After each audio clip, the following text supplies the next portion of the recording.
اللهم لبيك لبيك لا شريك لك لبيك بسم اللہ الرحمن الرحیم۔ آج کی اس ویڈیو میں ہم احرام کے طریقے کے بارے میں تفصیلاً بتائیں گے۔ احرام کے بارے میں جاننے سے پہلے یہ بات جاننا ضروری ہے کہ احرام باندھنے کے لیے خاص اوقات ہیں اور خاص جگہ ہیں جس کو میقات کہا جاتا ہے۔ وہ جو خاص وقت ہے اس کو میقات زمانی کہا جاتا ہے، اور وہ جو خاص جگہ ہے اس کو میقات مکانی کہا جاتا ہے۔ میقات زمانی عمرے کے لیے تو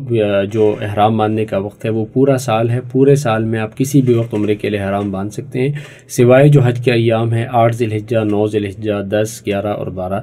ان ایام میں عمرے کے لیے احرام باندھنا مکروہ تحریمی ہے۔ اس کے علاوہ سال میں کسی بھی وقت احرام باندھا جا سکتا ہے۔ حج کے احرام کے لیے جو حج کا احرام ہے اس کے لیے بھی خاص وقت ہے۔ وہ یہ ہے کہ حج کا احرام عام طور پہ تو ہم حج کے قریب ہی باندھتے ہیں، لیکن اگر کوئی آدمی حج سے پہلے احرام باندھنا چاہتا ہے، یا پرانے زمانے میں جس طرح کئی مہینے حج کا سفر ہوتا تھا تو لوگ بہت پہلے سے احرام باندھتے تھے، تو حج کا احرام بھی شوال کے مہینے سے باندھا جا سکتا ہے۔ شوال کے مہینے سے پہلے حج کا احرام نہیں باندھا جا سکتا ہے۔ شوال، ذی القعدہ اور ذی الحجہ، ان ایام میں حج کا احرام باندھا جا سکتا ہے۔ یہ اس کے لیے وہ فکس وقت ہے جس میں حج یا عمرے کا احرام باندھا جا سکتا ہے۔ پھر ایک خاص جگہ ہے جس سے احرام باندھا جاتا ہے، جس کو میقات مکانی کہا جاتا ہے۔ لیکن میقات مکانی کو جاننے سے پہلے یہ بات ذہن میں رکھنی چاہیے کہ جو بیت اللہ ہے وہ تو ایک چوکور تعمیر ہے، اس کو بیت اللہ کہا جاتا ہے، کعبہ کہا جاتا ہے۔ اس کے پاس جو خالی جگہ ہے، جو صحن ہے جس میں لوگ طواف کرتے ہیں، اس کو مطاف کہا جاتا ہے۔ اس کے ارد گرد جو مسجد ہے اس کو مسجد حرام کہا جاتا ہے۔ مسجد حرام سے آگے کا کچھ علاقہ ہے جس کو حرم کہا جاتا ہے، اور حرم اس لیے اس کو کہا جاتا ہے کہ یہاں پر اس کو کچھ خصوصیات حاصل ہے، یہاں پر کچھ کام حرام ہیں، چاہے وہ آدمی حالت احرام میں ہو یا نہ ہو۔ مثال کے طور پر یہاں پر اس آگ کو، اس گھاس کو جو خود بخود اگی ہوئی گھاس ہو، خود رو گھاس کو کاٹنا حرام ہے۔ اسی طرح یہاں کسی جانور کا شکار کرنا یا اس کو چھیڑنا حرام ہے، اس لیے اس کو حرم کہا جاتا ہے۔ اور یہ کعبۃ اللہ، بیت اللہ کی تعمیر کے بعد حضرت جبریل امین کے کہنے پر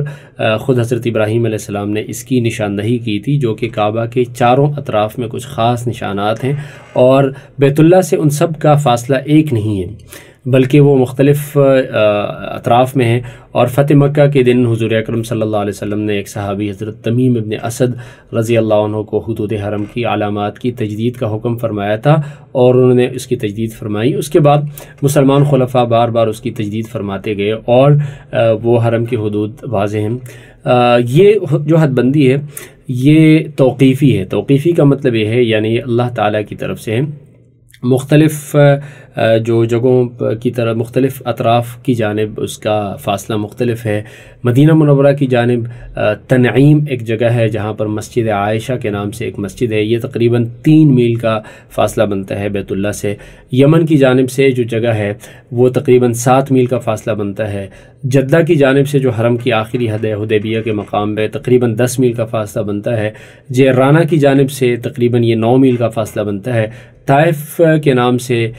بطن عرنہ یا نمرہ تک یہ تقریباً 7 میل کا فاصلہ بنتا ہے۔ ایک اور جانب سے عراق کی جانب سے تقریباً 7 میل کا فاصلہ بنتا ہے۔ یہ جو جتنی بھی حد بندی ہے اس کے درمیان والا جو علاقہ ہے اس کو حرم کہا جاتا ہے، اور یہاں جو لوگ رہتے ہیں اس کو اہل حرم کہا جاتا ہے۔ اور اہل حرم یعنی جو یہاں پر مستقل رہائش پذیر ہوں یا کسی بھی وجہ سے عارضی طور پہ یہاں آئے ہوں، ان کے لیے عمرے کے احرام باندھنے کا طریقہ یہ ہوتا ہے کہ وہ کسی بھی جانب سے حرم کی حدود سے باہر نکلیں گے اور احرام باندھ کر واپس آئیں گے۔ اور چونکہ مختلف اطراف سے مختلف فاصلہ ہے، سب سے جو قریبی جگہ ہے تقریباً 3 میل کے لگ بھگ کا جو فاصلہ ہے وہ تنعیم کا مقام ہے، جہاں سے حضور اکرم صلی اللہ علیہ وسلم نے حضرت عائشہ رضی اللہ عنہ کو احرام باندھنے کا حکم فرمایا تھا، اس لیے وہاں پر جو مسجد بنی ہوئی ہے اس کو مسجد عائشہ کہا جاتا ہے۔ تو اہل حرم جو ہے ان کے لیے احرام باندھنے کا طریقہ یہ ہے کہ وہ حرم کے حدود سے باہر نکلیں گے اور باہر نکل کر احرام باندھ کر واپس آ جائیں گے۔ جو لوگ عمرہ کے لیے گئے ہوتے ہیں اور پہلا عمرہ کرنے کے بعد حرم ہی میں کے حدود میں ہوتے ہیں تو ان کے لیے بھی یہی حکم ہے کہ اگر وہ دوسرا عمرہ کرنا چاہیں تو وہ حرم کے حدود سے باہر نکلیں گے اور باہر نکل کر کسی بھی جانب سے نکل سکتے ہیں۔ عام طور پہ لوگ مسجد عائشہ ہی جاتے ہیں اس کے قریب ہونے کی وجہ سے، وہاں سے احرام باندھ کر واپس آئیں گے۔ پھر یہ حرم کے حدود کے باہر ایک اور جگہ ہے جن کو میقات کہا جاتا ہے، اور حرم کے حدود اور میقات کے درمیان کا جو علاقہ ہے اس کو حل کہا جاتا ہے۔ یعنی اگر بیت اللہ سے حرم کا اس سمت فاصلہ ہو 7 میل اور پھر اس سے آگے میقات ہو 100 کلومیٹر، تو اس کا مطلب ہے کہ اس 7 میل کے حد سے لے کر 100 کلومیٹر تک کا جو بیچ میں علاقہ ہے یہ اس کو حل کہا جاتا ہے، اور یہاں رہنے والوں کو اہل حل کہا جاتا ہے۔ ان کے لیے یہ حکم ہے کہ یہ بھی عمرے کا احرام باندھیں گے تو یہ گھر سے احرام باندھ سکتے ہیں، یعنی حرم کے حدود میں داخل ہونے سے پہلے کسی بھی وقت وہ احرام باندھ سکتے ہیں، تلبیہ پڑھ سکتے ہیں، لیکن حرم کے حدود کے اندر بغیر احرام کے، بغیر تلبیہ پڑھے داخل نہیں ہو سکتے، کسی بھی جگہ سے وہ احرام باندھ سکتے ہیں۔ یہ اہل حل کے لیے یہ حکم ہے۔ حل ختم ہونے کے بعد پھر آگے جو جگہ ہے اس کو میقات کہا جاتا ہے، اور میقات سے آگے جو لوگ رہتے ہیں ان کو آفاقی کہا جاتا ہے۔ حرم کے حدود کے اندر رہنے والوں کو اہل حرم کہا جاتا ہے، حرم اور حل کے درمیان رہنے والوں کو اہل الحل یا اہل حل کہا جاتا ہے، اور میقات کے اس پار رہنے والوں کو آفاقی کہا جاتا ہے۔ اور ایسے لوگوں کے لیے ضروری ہے کہ جب یہ عمرہ یا حج کے ارادے سے جائیں گے تو میقات سے پہلے یا میقات پہ پہنچ کر احرام باندھیں گے، تاکہ وہ میقات سے آگے بغیر احرام کے نہ جائیں۔ اگر میقات سے آگے بغیر احرام کے چلے جائیں تو ان پر دم واجب ہو جاتا ہے، ان پر لازم ہو جاتا ہے کہ وہ واپس آ کے اس میقات سے یا کسی اور میقات سے احرام باندھ لیں، ورنہ تو ان پر دم لازم ہو جاتا ہے۔ تو یہ جو جگہ ہے یہ میقات ہے، ان کو میقات کہا جاتا ہے، جو کہ آفاقی لوگ جہاں سے احرام باندھتے ہیں، اور یہ ہر طرف سے جس طرح کہ حرم کے حدود مختلف اطراف سے مختلف فاصلہ رکھتے ہیں، اسی طرح میقات بھی مختلف اطراف سے مختلف فاصلہ ہے ان کا، اور اس کے لیے ضروری نہیں ہے کہ آپ اسی میقات پہ آ جائیں، یعنی میقات کی سیدھ میں، یعنی اگر یہ جگہ میقات ہے تو اس کی سیدھ میں اگر 100 کلومیٹر دور کوئی آدمی رہتا ہے، وہ وہاں سے آنا چاہتا ہے تو میقات کی سیدھ میں وہ جو جگہ ہے وہاں سے بغیر احرام کے نہیں گزر سکتا، احرام کی حالت میں گزرنا ضروری ہے۔ تو یہ مختلف لوگوں کے لیے، مثال کے طور پہ مدینہ کی طرف سے جو لوگ آتے ہیں ان کے لیے میقات ذوالحلیفہ ہے۔ عام طور پہ حجاج کرام مدینہ منورہ سے جب واپس آتے ہیں تو ذوالحلیفہ، یا جس کو ابیار علی کہا جاتا ہے، بیر علی بھی کہا جاتا ہے، وہاں سے احرام باندھتے ہیں۔ حضور اکرم صلی اللہ علیہ وسلم نے بھی وہاں سے احرام باندھا تھا، اور اس کا فاصلہ مکہ مکرمہ سے تقریباً 420 کلومیٹر کے لگ بھگ ہے۔ شام اور اس کے راستے سے جو لوگ آتے ہیں، مثلا مصر، لیبیا، الجزائر، مراکش وغیرہ، یہ لوگ ان کا جو میقات ہے وہ جحفہ کے نام سے ہے، یہ مکہ مکرمہ سے تقریباً 186 کلومیٹر دور ہے۔ اہل نجد اور اس طرف سے بحرین، قطر، دمام، ریاض کے طرف سے جو لوگ آتے ہیں ان کے لیے میقات قرن المنازل ہے، جس کو السیل الکبیر کہا جاتا ہے۔ مکہ مکرمہ سے تقریباً 78 کلومیٹر اس کا فاصلہ ہے۔ یمن اور اس کی طرف سے لوگ جو آنے والے ہوتے ہیں، جس میں بر صغیر ہندوستان، پاکستان، بنگلہ دیش کی طرف سے جو لوگ آتے ہیں ان کے لیے میقات یلملم ہے، جس کو سعدیہ کہا جاتا ہے۔ مکہ مکرمہ سے اس کا فاصلہ تقریباً 120 کلومیٹر ہے۔ عراق اور اس کی طرف سے جو لوگ آتے ہیں تو اس کے لیے میقات جو ہے اس کو ذات عرق کہا جاتا ہے۔ مکہ مکرمہ سے اس کا فاصلہ 100 کلومیٹر ہے۔ گویا سب سے دور جو میقات پڑتا ہے وہ مدینہ منورہ سے آنے والوں کے لیے 420 کلومیٹر کا فاصلہ ہے۔ تو آفاق کے اندر جو لوگ رہتے ہیں ان کے لیے ضروری ہے کہ وہ میقات سے گزرنے سے پہلے انہوں نے احرام باندھا ہو، اور احرام باندھے بغیر وہ وہاں سے نہیں جا سکتے۔ احرام اس خاص ہیئت کا اور اس خاص سٹیٹس کا نام ہے کہ جس میں آدمی کے لیے بہت سارے کام حرام ہو جاتے ہیں، اور یہ انتہائی افضلیت والا عمل ہے۔ حضرت عبداللہ بن مسعود رضی اللہ عنہ کی روایت ہے، حضور اکرم صلی اللہ علیہ وسلم نے ارشاد فرمایا کہ جو آدمی حالت احرام میں ایک دن گزارتا ہے، کوئی مومن، تو سورج اس کے گناہوں کو ساتھ لے کر ڈوب جاتا ہے، یعنی اس ایک دن کے احرام کی حالت میں گزارنے کی وجہ سے اس کے سارے گناہ معاف ہو جاتے ہیں۔ تو اس سے احرام بہت افضل عمل ہے۔ اس کا ایک خاص طریقہ ہے، اس طریقے سے احرام باندھنا چاہیے۔ اس کا طریقہ یہ ہے کہ سب سے پہلے احرام سے پہلے آدمی پاکی حاصل کر لیں، ناخن وغیرہ کاٹ لے، اس کے بعد جسم پر جو اضافی بال ہیں اس کو صاف کر لیں، سنت کے مطابق غسل کر لیں۔ صرف وضو کرنا بھی کافی ہے، لیکن احرام کے لیے غسل کرنا یہ سنت ہے۔ احرام کے لیے 2 سفید چادریں جو سلے ہوئے نہ ہوں، یعنی جسم کی ہیئت کے مطابق سلے ہوئے نہ ہوں، ایسے 2 عام چادریں لینی چاہیے۔ ایک سفید چادر جو ہے اوپر اوڑھنے کے لیے، اور ایک سفید چادر ناف کے اوپر تہبند کے طور پہ استعمال کرنے کے لیے ایسے لینی چاہیے کہ اس میں ٹخنے کھلے رہیں، اور انہی 2 رکعات میں نفل نماز ادا کریں، اور اس کے بعد عمرہ کرنے کی نیت کر لیں، اگر آپ حج تمتع کے لیے جا رہے ہیں یا صرف عمرہ کے لیے جا رہے ہیں، یا اگر آپ حج کے لیے جا رہے ہیں تو حج کی نیت کریں گے، اگر آپ حج قران کے لیے جا رہے ہیں تو عمرے اور حج دونوں کی نیت کریں گے۔ اپنے الفاظ میں دعا مانگ سکتے ہیں کہ اللہ میں عمرے کا ارادہ کرتا ہوں، اس کو میرے لیے آسان فرما اور میری طرف سے قبول فرما۔ عربی میں بھی دعا مانگنا چاہیں اللہم انی ارید العمرۃ فیسرھا لی وتقبلھا منی۔ اس کے بعد 3 دفعہ قدر بلند آواز سے تلبیہ پڑھنا چاہیے،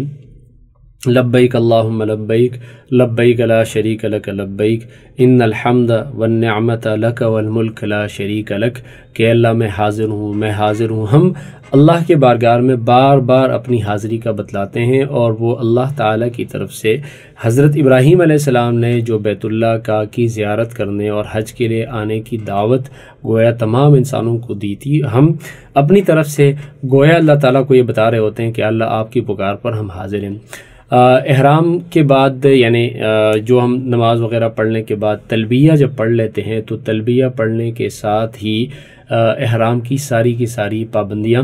وہ شروع ہو جاتی ہیں، اور اس کو بار بار پڑھنا چاہیے۔ اس کی فضیلت یہ ہے کہ حضرت سہل ابن سعد رضی اللہ عنہ ارشاد فرماتے ہیں کہ جب بھی کوئی مسلمان تلبیہ پڑھتا ہے تو اس کے دائیں اس کے بائیں جتنے بھی پتھر ہیں، جو درخت ہیں، جو ڈھیلے ہیں، یہاں تک کہ زمین کے آخری کونے تک، یعنی جہاں پر حاجی ہے اس سے لے کر آخری کونے تک دائیں اور بائیں یہ ساری کی ساری چیزیں اس کے ساتھ تلبیہ، مشرق سے لے کر مشرق اور مغرب تک اس کے ساتھ یہ تلبیہ، یہ ساری چیزیں تلبیہ پڑھتی ہیں۔ حضور اکرم صلی اللہ علیہ وسلم سے ایک اور حدیث میں وارد ہے، حضرت ابوبکر صدیق رضی اللہ عنہ کی حدیث ہے، حضور صلی اللہ علیہ وسلم سے پوچھا گیا کہ سب سے بہترین عمل کیا ہے؟ حضور نے ارشاد فرمایا العج والثج، یعنی تلبیہ میں آواز بلند کرنا ہے اور اللہ کے لیے خون بہانا ہے، تو اس لیے خوب بلند آواز سے اس کو پڑھنا چاہیے اور اس کا بار بار اہتمام کرنا چاہیے۔ اسی طرح حضرت ابو ہریرہ رضی اللہ عنہ کی روایت ہے، فرماتے ہیں کہ جب بھی کوئی آدمی تکبیر یا تلبیہ کہتا ہے اور اس میں اپنی آواز اونچی کرتا ہے تو اس کو بشارت دی جاتی ہے۔ صحابہ کرام نے پوچھا کہ اللہ کے رسول صلی اللہ علیہ وسلم کیا جنت کی بشارت دی جاتی ہے؟ حضور نے ارشاد فرمایا کہ ہاں، جنت کی بشارت دی جاتی ہے۔ جب یہ تلبیہ آپ پڑھ لیتے ہیں، یعنی صرف احرام باندھنا کافی نہیں ہے، احرام باندھنے کے بعد جب آپ، اور صرف نیت بھی کافی نہیں ہے، احرام باندھنا، نیت کرنا، اور اس کے بعد جب آپ تلبیہ باقاعدہ پڑھ لیتے ہیں تو پڑھنے کے بعد آپ حالت احرام میں داخل ہو جاتے ہیں، اور اس میں بہت سارے کام جو پہلے جائز تھے وہ ناجائز ہو جاتے ہیں، جس کا آگے ہم تذکرہ کریں گے۔ لیکن یہ بات ذہن میں رہے کہ وہ احرام باندھنے کے بعد وہ پابندیاں شروع ہوتی ہیں، اس لیے جب تک آپ نے تلبیہ نہ پڑھا ہو تو آپ خوشبو لگا سکتے ہیں، بلکہ اس احرام کی چادر میں بھی خوشبو لگا سکتے ہیں، اور خوشبو لگانا سنت ہے۔ جب آپ نے تلبیہ پڑھا اس کے بعد خوشبو نہیں لگا سکتے، لیکن تلبیہ پڑھنے سے پہلے آپ ان چادروں میں خوشبو لگا سکتے ہیں، اور اس لیے تلبیہ پڑھنے سے پہلے صابن، اسی طرح خوشبو والا صابن، اسی طرح کنگھی، تیل وغیرہ کسی بھی چیز کا استعمال کر سکتے ہیں۔ عورتوں کے احرام کے لیے کوئی خاص لباس نہیں ہے، خواتین غسل سے فارغ ہو کر عام لباس بالکل سلے ہوئے کپڑے پہن سکتی ہیں، صرف یہ ہے کہ چہرے سے کپڑا ہٹا لیں، اس لیے کہ چہرے کا پردہ پھر حالت احرام میں نہیں کیا جا سکتا۔ لیکن یہ بات ذہن میں رہے کہ خواتین کے لیے حالت احرام میں چہرہ چھپانا الگ چیز ہے اور چہرے پر کپڑے کا ہونا الگ چیز ہے، یعنی چہرے کے اوپر کپڑا نہیں آ سکتا لیکن بے پردگی جائز نہیں ہے، تو اس سے اس کا اہتمام ایسا کرنا چاہیے کہ چہرے کے اوپر کپڑا نہ لگے لیکن خاتون کا پردہ بھی ہو تاکہ وہ نظر نہ آئے۔ اس کے لیے ایسی کوئی چیز سر کے سامنے لگا دی جائے کہ جس سے سر کے اوپر سے کپڑا بھی نیچے آ رہا ہو، بے پردگی بھی نہ ہو اور چہرے کے اوپر کپڑا بھی نہ لگے، تو اس لیے چہرہ کھول کے پھر نیت کر کے آہستہ آہستہ سے تلبیہ خواتین کہیں گی، آہستہ زور سے خواتین کو تلبیہ پڑھنا مناسب نہیں ہے، اور اس لیے ایسے ہی صورت اختیار کرنا چاہیے کہ پردہ بھی ہو جائے اور احرام کی پابندی پر عمل بھی ہو جائے۔ اسی طرح سے ایک اور بات یہ ذہن میں رکھنی چاہیے کہ آج کل جب جہاز میں لوگ سفر کرتے ہیں تو کچھ ہی دیر میں یعنی چند گھنٹوں میں آدمی میقات پہنچ جاتا ہے، اور میقات میں اس بات کا بھی امکان ہوتا ہے، یا اگر آپ روڈ کے ذریعے سفر کرتے ہیں تو میقات میں ہو سکتا ہے کہ رش ہو، تو یہ بھی کیا جا سکتا ہے کہ آدمی گھر کی روانگی سے پہلے ہی ان تمام چیزوں کا اہتمام کرے۔ میقات پر یا میقات پر پہنچ کر پھر جہاز میں اگر یہ سارے آداب کا خیال رکھا جائے تو کافی مشکل ہو جاتی ہے، تو اس لیے یہ بھی کیا جا سکتا ہے کہ گھر کی روانگی سے پہلے ہی طہارت حاصل کر لیں، میقات پر موقع ملے تو غسل کر لیں، ورنہ صرف وضو کر کے احرام پہن لیں۔ اور اگر کوئی حاجی یا کوئی عمرہ کے ارادے سے نیت سے جانے والا پہلے مدینہ منورہ جانا چاہتا ہے تو اس کو احرام باندھنا لازمی نہیں ہے، اس لیے کہ احرام باندھنا اس کے لیے لازمی ہے جو مکہ مکرمہ جاتا ہے۔ تو اگر آپ مکہ مکرمہ جا رہے ہیں تو میقات سے پہلے ضروری ہے کہ آپ نے احرام باندھا ہوا ہو۔ لیکن اگر آپ ہوائی جہاز سے جا رہے ہیں تو ہوائی جہاز سے جانے والے لوگ چونکہ میقات کے اوپر سے تو گزرتے ہیں، میقات میں تو وہ جا کے وہاں پر احرام نہیں پہن سکتے، جہاز میں ان کے لیے مشکل بھی ہو جاتا ہے احرام باندھنا، تو اس لیے بہتر یہ ہے کہ ہوائی جہاز میں سوار ہونے سے پہلے احرام باندھ لیں اور 2 رکعت ادا بھی کر لیں، اور پھر جب آپ ہوائی جہاز میں سوار ہو جائیں تو اس وقت اگر آپ یہ ارادہ کر لیں کہ میں میقات کے قریب پہنچ کر تلبیہ پڑھ لوں گا، تو اگر اس بات کا خدشہ ہو کہ ایسا نہ ہو کہ آپ اس وقت سو رہے ہوں اور آپ بغیر تلبیہ پڑھے میقات میں سے گزر جائیں تو آپ پر دم واجب ہو سکتا ہے، تو اس صورت میں بہتر یہ ہے کہ جیسی ہی جہاز اڑنے کے قریب ہو جائے تو آپ تلبیہ پڑھ لیں، نیت کر لیں، اور اس کے بعد اگر آپ خواب کی حالت میں ہوں اور آپ میقات میں سے گزر جائیں تب بھی آپ حالت احرام میں ہوں گے۔ اگر گھر سے آپ احرام باندھ کے تلبیہ پڑھ لیں گے تو اس میں ایک مشکل یہ پیش آ سکتی ہے کہ جہاز کا وقت لیٹ ہو سکتا ہے، آپ کو پھر زیادہ وقت کے لیے حالت احرام میں رہنا پڑتا ہے۔ تو بہتر یہ ہے کہ جیسی آپ جہاز میں سوار ہو جائیں تو تلبیہ پڑھ لیں، اور احرام آپ پہلے سے باندھے ہوئے ہوں، تلبیہ پڑھ کر نیت کر کے تلبیہ پڑھ لیں، اور وہ احرام کی ساری پابندیاں شروع ہو جاتی ہیں۔ احرام کی پابندیاں یہ ہیں، کچھ چیزیں تو ایسی ہیں کہ جو مردوں اور خواتین دونوں کے لیے وہ جائز نہیں ہے حالت احرام میں، جیسے خوشبو استعمال کرنا مرد کے لیے بھی جائز نہیں ہے، عورت کے لیے بھی جائز نہیں ہے، ناخن کاٹنا، اسی طرح جسم سے بال دور کرنا، ازدواجی تعلق قائم کرنا، اسی طرح خشکی کے جانور کا شکار کرنا، یہ سارے کے سارے کام جیسے مرد کے لیے حرام ہے اسی طرح خواتین کے لیے حرام ہے۔ کچھ ممنوعات ایسے ہیں کہ جو مرد کے لیے حالت احرام میں ممنوع ہیں، جس میں مثال کے طور پہ سلے ہوئے کپڑے نہیں پہنے جا سکتے۔ سلے ہوئے کپڑے سے مراد یہ ہے نا کہ جو جسم کی ہیئت پر سلے ہوئے ہوں۔ یہ مطلب نہیں ہے کہ احرام میں کسی بھی جگہ پر سلائی نہیں ہونی چاہیے، جیسے اگر احرام کے کونوں پر سلائی کی گئی ہے اس لیے تاکہ اس کے داغے نہ ٹوٹیں تو وہ جائز ہے، اس لیے کہ وہ جسم کے ہیئت پر اس کی سلائی نہیں کی گئی ہے، تو وہ بغیر سلے ہوئے کپڑے ہونے چاہیے۔ اسی طرح مرد جو ہے وہ سر نہیں چھپا سکتے، سر پر ٹوپی نہیں لے سکتے، کوئی پگڑی یا کوئی چادر وغیرہ نہیں لے سکتے۔ سوتے ہوئے بھی اس بات کا اہتمام کرنا چاہیے کہ حالت احرام میں سر نہ چھپ جائے، سر کو نہیں چھپا سکتے۔ اسی طرح حالت احرام میں پاؤں کو کھلا رکھنا ضروری ہے، اور پاؤں کے اوپر جو ابری ہوئی ہڈی ہے، یعنی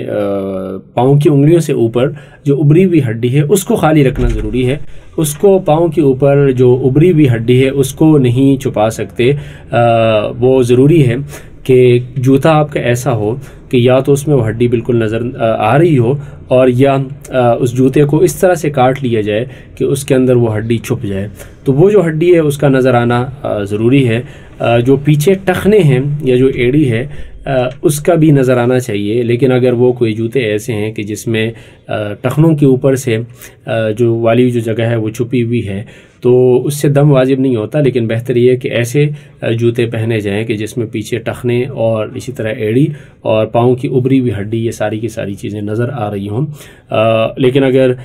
بہت زیادہ سفر کی وجہ سے ایسے جوتے میں سفر کرنا مشکل ہو تو ایسا جوتا بھی لیا جا سکتا ہے کہ جس میں پیچھے کی طرف سے ٹخنے کے اوپر جوتے کا کچھ حصہ ہو، لیکن جو پاؤں کی ابری ہوئی ہڈی ہے اس کا کھلا رہنا زیادہ ضروری ہے، اس کو نہیں چھپا سکتے۔ تو یہ ممنوعات وہ ہیں جن کا تعلق مردوں سے ہے، اور جو مکروہ احرام کی حالت میں کچھ چیزیں مکروہ بھی ہیں، جیسے زیادہ صابن استعمال نہیں کرنا چاہیے، کنگھی بھی زیادہ استعمال نہیں کرنی چاہیے، یا اگر استعمال کرنا ہے تو صابن کے اندر خوشبو نہ ہو۔ اگر کنگھی استعمال کرنی ہے تو اس کا خیال رکھیں کہ بال زیادہ نہ ٹوٹیں، اس سے کہ اگر بال ٹوٹیں تو وہ بال چونکہ جس طرح کاٹنا جائز نہیں ہے، اسی طرح کنگھی میں بھی اگر زیادہ بال آ جائیں تو وہ بھی بہتر نہیں ہے، اس سے بھی